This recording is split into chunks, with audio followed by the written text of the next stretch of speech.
मधुबन के बाबा, मधुबन के बाबा मुरली वाले, आपका क्या कहना, आपका क्या कहना। ओम शांति। आज 1 जून 2026 के साकार मधुर महावाक्य हैं। आज मीठे मीठे बाप दादा बोले, मीठे बच्चे, बाप की श्रीमत है, इस पुरानी दुनिया से अपना मुख मोड़ लो। जीवन मुक्ति के लिए तुम दैवी मैनर्स धारण करो। बाबा ने कहा, मीठे बच्चे, बाप की श्रीमत है कि इस पुरानी दुनिया से अपना मुख मोड़ लो। जीवन मुक्ति के लिए तुम दैवी मैनर्स धारण करो। बाबा ने आज प्रश्न पूछा कि कौन से मैनर्स बाप के सिवाय कोई भी सिखला नहीं सकता है। तो उत्तर में बाबा ने कहा, पवित्र बनना और बनाना, ये है सबसे बड़ा दैवी मैनर्स। तुम घर गृहस्थ में रहते पवित्र रहो, यह शिक्षा एक बाप ही देते हैं, दूसरा कोई दे नहीं सकता। तुम बच्चों का बेहद का संन्यास है। तुम इस पुरानी दुनिया को ही बुद्धि से भूलते हो। तुम जानते हो कि पवित्रता की धारणा से बाकी सब मैनर्स स्वतः आ जाते हैं। मुरली का गीत है, आज अंधेरे में हैं हम इंसान। ओम शांति। बच्चों ने गीत की एक लाइन सुनी, एक तरफ है सारी दुनिया भक्ति मार्ग वाले और दूसरी तरफ हो तुम बच्चे ज्ञान मार्ग वाले। वह भक्ति की सीढ़ी चढ़ते रहते हैं और तुम बच्चे फिर ज्ञान की सीढ़ी चढ़ते हो, भक्ति की सीढ़ी उतरते हो। बच्चे जानते हैं कि आधा कल्प से भक्ति की सीढ़ी चढ़नी होती है और भक्ति भी पहले अव्यभिचारी होती है, पीछे व्यभिचारी बनती है। बिल्कुल ही अंधश्रद्धा में आ जाते हैं, कुछ भी नहीं समझते, गाते भी हैं कि हम अंधियारे में हैं, सतगुरु बिगर घोर अंधियारा। गुरु तो यहाँ बहुत हैं, अब सच्चा गुरु कौन है? साधु, संत, महात्मा, भगत आदि सब साधना करते हैं अथवा याद करते हैं। शास्त्र, वेद, उपनिषद आदि पढ़ते हैं, फिर भी कहते हैं कि भगवान जब आए तब ही आकर हमारी सद्गति करे। सद्गति दाता को ही पतित पावन कहा जाता है। अभी तुम बच्चे घोर अंधियारे में नहीं हो, तुम ज्ञान की रोशनी में आए हो। पतित पावन बाप को जानते हो और उनको याद करते हो। जितना जो बच्चा याद करता है और ज्ञान की धारणा करता है, उतना उसका अज्ञान अंधियारा विनाश हो जाता है। अब रोशनी में ले जाने वाला एक ही बाप है। ज्ञान अंजन सतगुरु दिया कोई सुरमा नहीं है। ये ज्ञान की बात है। ज्ञान के साथ योग भी रहता है। ज़रूर जो बच्चे, जो मनुष्य भक्ति सिखलाते हैं तो उससे भी योग रहता है। अब तुम बच्चों का बुद्धि योग लगा हुआ है निराकार परमपिता परमात्मा के साथ। तुम्हारे में भी नंबरवार है और कोई मनुष्य मात्र का परमपिता परमात्मा सर्वशक्तिमान के साथ योग है ही नहीं। बाबा कहते, आपका परमपिता परमात्मा सर्वशक्तिमान के साथ योग है ही नहीं, सिवाय तुम बच्चों के, बाकी मनुष्य मात्र का नहीं है। तुमको बाप से और मुक्ति, जीवन मुक्ति धाम से योग लगाना पड़ता है। जीवन मुक्ति के लिए दैवी मैनर्स भी बहुत अच्छे चाहिए। इस समय तो सबके मैनर्स आसुरी हैं। परमपिता परमात्मा के भी गुण गाए जाते हैं ना, तो मनुष्य सृष्टि का बीज रूप है, सत्य है, चैतन्य है, आनंद का सागर, ज्ञान का सागर है, पवित्रता का सागर है, फॉर एवर। उनका ये पद अविनाशी है और कोई मनुष्य का यह अविनाशी पद हो न सके। बल अभी तुम ज्ञान का सागर, पवित्रता का सागर बनते हो, परंतु लिमिटेड बनते हो। बाप कहते हैं, मैं अनलिमिटेड हूँ, तुमको अनलिमिटेड बना नहीं सकता। नहीं तो फिर सृष्टि का खेल कैसे चले, 84 जन्म कैसे भोगेंगे। तुम फॉर एवर बन नहीं सकते, तुमको लिमिटेड बनाता हूँ 21 जन्मों के लिए तुम बनते हो। 21 पीढ़ी भी लिखा हुआ है, तुम फॉर एवर बनो, ये ड्रामा में कायदा नहीं। मैं तो हूँ ही फॉर एवर प्योर, मैं रहता ही हूँ परम धाम में, मेरे पास ज्ञान, पवित्रता आदि हैं ही हैं। तुम भूल जाते हो तो इस समय बाप आकर बच्चों को घोर अंधेरे से निकाल ज्ञान और योग से पवित्र बनाते हैं और कोई ऐसे कह ना सके कि मैं परम धाम से आया हूँ। अब मुझे याद करो, यह मेरे महावाक्यों की कोई कॉपी नहीं कर सकते। मैं आता ही हूँ तुम बच्चों को 21 जन्मों के लिए राजाओं का राजा बनाने। तो बनना चाहिए ना, बनेंगे भी वह जो कल्प पहले बने हैं। तुम जानते हो कि कितने बच्चे पवित्र बनते हैं और कितने अजामिल जैसे पापी बन जाते हैं, कितने अशुद्ध मैले बन जाते हैं। बाप को आकर मैले कपड़े साफ करना पड़ता है। आत्मा ही मैली बनती है। आत्मा को समझाते हैं कि तुमको माया ने कितना मैला बनाया है।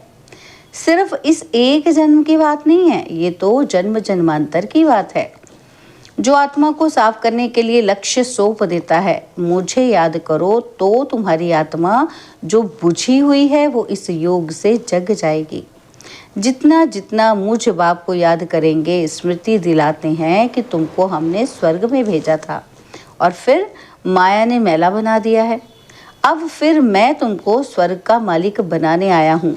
मैं इस ब्रह्मा तन से शिक्षा दे रहा हूँ। आत्मा से बात करते हैं कि हे बच्चे, लौकिक बाप की विस्मृति करो। देह सहित देह के सब संबंधी भूलकर मुझ अपने बाप को याद करो, तो तुम्हारी आत्मा साफ होती जाएगी। फिर तुमको शरीर भी भविष्य में नया मिलेगा। फिर तत्व आदि सब नए सतो प्रधान हो जाते हैं। बाप कहते हैं अब इस पुरानी दुनिया को भूलते जाओ, मुझे याद करो, तो तुम मेरे पास आकर फिर स्वर्ग में जाएंगे। ये पुरानी दुनिया है, इसमें कोई चीज़ बनाते हैं तो उस पर नया नाम रख देते हैं। जैसे नई दिल्ली पुरानी दिल्ली कहते हैं, परंतु दुनिया तो पुरानी है ना। अब तुम बच्चों का इस पुरानी दुनिया से बुद्धि योग बिल्कुल हट जाना चाहिए। हम आत्माओं का स्वीट होम व निर्वाण धाम है, वहाँ जाना है। अपने को आत्मा निश्चय करना पड़े। बाप कहते हैं मुझे याद करो तो अंतमति सुगति हो जाएगी। मनुष्य जो अनेकों को याद करते हैं, कोई किसी गुरु को, कोई श्री कृष्ण को, श्री कृष्ण आदि कहाँ गए ये कोई नहीं जानते। यह नहीं समझते कि पुनर्जन्म में सबको आना है। ये रस्म रिवाज सृष्टि के आदि से चली आती है। सतयुग आदि में देवी देवताएं हैं, जरूर पुनर्जन्म वहां से ही शुरू हुआ होगा। पहले पहले है श्री कृष्ण फर्स्ट, पवित्र मनुष्य, उनकी महिमा जास्ती है। लक्ष्मी नारायण की इतनी नहीं है, क्योंकि बच्चे पवित्र सतो प्रधान होते हैं तो महिमा बच्चों की गाई जाती है। श्री कृष्ण की बहुत महिमा है, परंतु यह नहीं जानते कि कृष्णपुरी है कहाँ। बैकुंठ कहते भी हैं सत्यु को, फिर पता नहीं श्री कृष्ण को द्वापर में क्यों कह दिया है। वही चीज दूसरे कोई नाम रूप देश में आ न सके, वही नाम रूप दूसरे जन्म में हो नहीं सकता। श्री कृष्ण तो सतयुग में था। तुम जानते हो कि यह जगत अम्बा, जगत पिता जाकर लक्ष्मी नारायण बनते हैं। सत्यु को कृष्णपुरी कहा जाता है, अब है कंसपुरी। ये सब आसुरी नाम थे। वहाँ थे दैवी संप्रदाय और यहाँ है आसुरी संप्रदाय। बाप बैठ बच्चों को संगम पर समझाते हैं। वह बाप है रचयिता। उनको कहा जाता है मनुष्य सृष्टि का बीज रूप। तो जरूर नई मनुष्य सृष्टि रचेंगे। तुम गाते भी हो कि बाबा आप पतित पावन हो, इस पतित सृष्टि को आकर पावन बनाओ। पावन सृष्टि रच पतित सृष्टि का विनाश कराओ। बरोबर ब्रह्मा द्वारा पावन सृष्टि रच शंकर द्वारा पतित सृष्टि का विनाश कराते हैं। यह बातें और कोई नहीं जानते हैं। अभी तुम बच्चे बाप के साथ योग लगाते हो।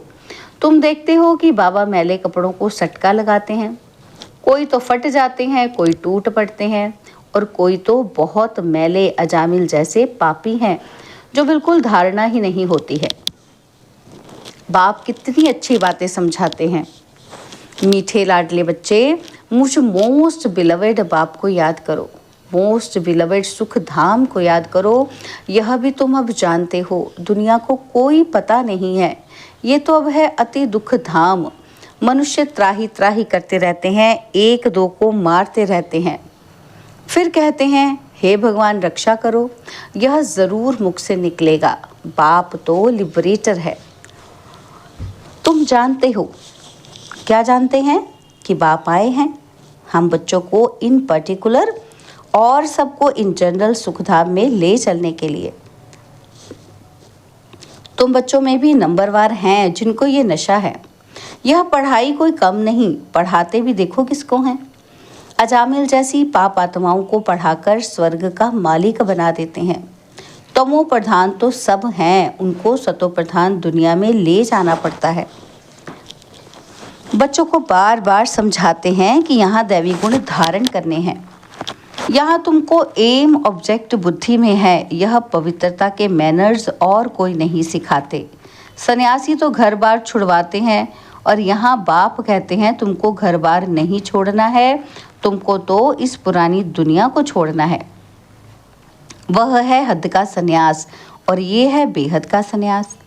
उन सन्यासियों को भी कितना मान मिलता है। साधु समाज गवर्नमेंट को भी मत देते हैं।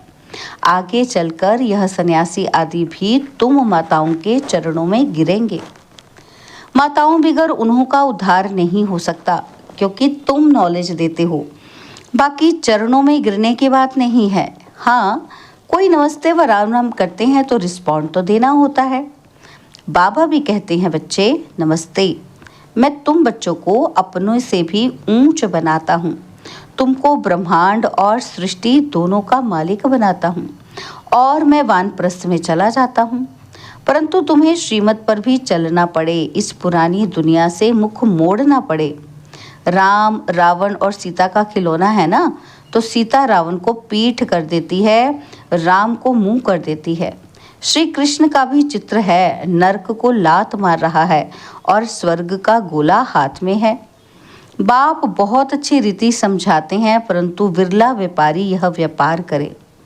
बाप को अपना पुराना तन मन धन दे, नया ले, यह बड़ा फर्स्ट क्लास इंश्योरेंस है। बाप कहते हैं तुम अपनी आत्मा पवित्र बनाएंगे तो फिर शरीर भी पवित्र मिलेगा, फिर तुम स्वर्ग की राजाई करेंगे। इसलिए उनको सौदागर जादूगर कहते हैं। पतित को पावन बनाना यह ईश्वरीय जादूगरी कहेंगे ना। बाप कहते हैं नरकवासियों को स्वर्गवासी बनाओ। कैसा फर्स्ट क्लास जादू है, इसमें प्राप्ति बहुत है। बाप कहते हैं राजाओं का राजा बनो, फॉलो करो। बाप बैठे हैं ना, तो ये अधर कुमार है, मम्मा कुंवारी कन्या है, तो फॉलो करना पड़े। वर्षा बाप से मिलना है। तुम कहेंगे कि हम भाई बहन बाप से वर्षा लेते हैं। वैसे तो लौकिक रीति बहन को वर्षा नहीं मिलता है, भाई को वर्षा मिलता है। और यहाँ तो तुम सबको मिलना है, क्योंकि तुम सब आत्माएं हो ना। तो बाप कहते हैं तुम सबको मेरे पास आना है। फिर तो ये भाई बहन का नाता भी टूट जाएगा। वहाँ है बाप और बच्चों का नाता। निर्वाण धाम में इसलिए कहते हैं कि वी ऑल आर ब्रदर्स। अगर ईश्वर को सर्वव्यापी कहें तो फिर फादरहुड हो जाता है। इस सर्वव्यापी के ज्ञान ने कितना नुकसान किया है। अब तुम बच्चों को पास बाप की याद है। बाप को याद करने में ही मेहनत जास्ती है। ऐसे भी नहीं कि तुमको कोई निष्ठा में बिठाए, तुमको तो लक्ष्य मिला हुआ है। यहाँ तो तुम मुरली सिर्फ बैठ सुनाते हो, योग तो तुम्हारा सदैव रहता है। मुरली सुना, फिर चलते फिरते याद में रहना है। हम यात्रा पर जा रहे हैं, जितना हो सके याद में रहना है। 8 घंटा सर्विस करो, वह भी छूट है, बाकी टाइम देना है। मूल बात है ही पवित्रता की। तुम जानते हो कि यह कांटों का फॉरेस्ट है, एक दो को कांटा लगाते रहते हैं। अब बाप कहते हैं श्रीमत पर चलो। शिव बाबा भी बात करते हैं, ब्रह्मा भी बात करते हैं, परंतु तुम जानते हो कि शिव बाबा हमको पढ़ाते हैं, तुम स्टूडेंट्स हो। तुम कहते हो वह हमारा बाप भी है, टीचर और सतगुरु भी है। गारंटी करते हैं तुमको वापस ले जाऊंगा। ऐसे कोई गारंटी कर न सके। यह बाप ही कहते हैं, गॉड फादर ही सुख देने वाला धर्म स्थापन करते हैं। उस बाप को कोई जानते नहीं है। अगर बाप की जाने तो बाप की प्रॉपर्टी को भी जान जाएं।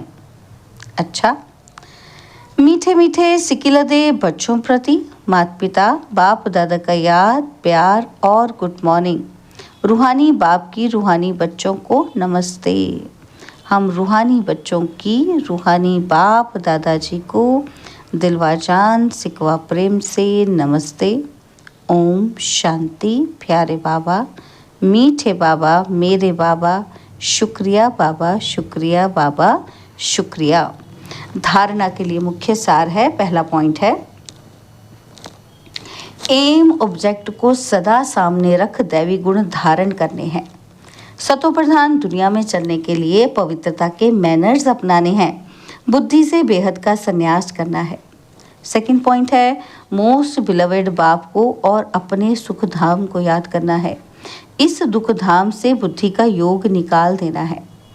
बाबा ने आज हमें वरदान दिया, सर्व के गुण देखने व संतुष्ट करने की उत्कंठा द्वारा सदा एक रस उत्साह में रहने वाले गुणमूर्त भव। सर्व के गुण देखने व संतुष्ट करने की उत्कंठा द्वारा सदा एक रस उत्साह में रहने वाले गुणमूर्त भव। बाबा समझाते हैं कि सदा एक रस उमंग उत्साह में रहने के लिए जो भी संबंध में आते हैं उन्हें संतुष्ट करने की उत्कंठा हो। जिसको भी देखो उससे हर समय गुण उठाते रहो। सर्व के गुणों का बल मिलने से उत्साह सदा काल के लिए रहेगा। उत्साह कम तब होता है जब औरों के भिन्न भिन्न स्वरूप, भिन्न भिन्न बातें देखते सुनते हो, लेकिन गुण देखने की उत्कंठा हो तो एक रस उत्साह रहेगा और सर्व के गुण देखने से स्वयं भी गुणमूर्त बन जाएंगे। स्लोगन है, बेहद के वैराग्य वृत्ति का फाउंडेशन मजबूत हो तो सेकंड में अशरीरी बनना सहज है। बेहद के वैराग्य वृत्ति का फाउंडेशन मजबूत हो तो सेकंड में अशरीरी बनना सहज है। बाबा के अव्यक्त इशारे हैं, सदा हर्षित रहने के लिए अपनी नेचर को सरल बनाओ, सहनशील बनो। बाबा समझा रहे हैं कि अपने इस चेहरे को सदैव हर्षित बनाना ये संगम युग की सबसे बड़ी गिफ्ट है। चेहरे पर कभी भी कोई परेशानी की रेखा ना हो। जैसे संपूर्ण चंद्रमा कितना सुंदर लगता है, वैसे अपना चेहरा सदैव हर्षित रहे। चेहरा ऐसा चमकता हुआ हो कि जो भी आपके चेहरे में अपना रूप देख सके। इसलिए अपनी नेचर को सरल बनाओ, सहनशील बनो। अच्छा, ओम शांति। तो आप सभी भाई बहनों ने मुरली सुनी, तो अब आप मुरली में से एक दो पॉइंट जो आपको बहुत अच्छे समझ में आए, जिस पर आपका विचार मंथन चला, वो आप कमेंट्स में ज़रूर शेयर करें। ओम शांति।